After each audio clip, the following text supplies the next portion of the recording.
ముద్దుల పాపని మురిపెంగా తను పెంచినాడు మమ్మీ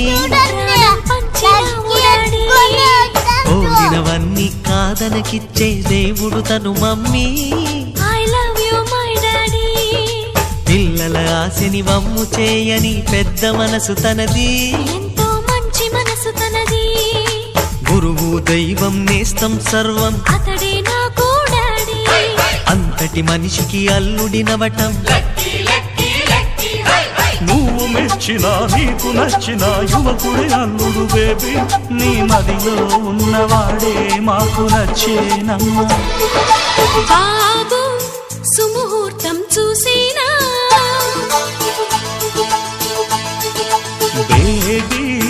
లగ్నాలే పెట్టేనా పెళ్లి కొడుకుని చూడకుండా అల్లరి ఏమిటి డాడీ అరే నీ కళ్ళతో చూశాను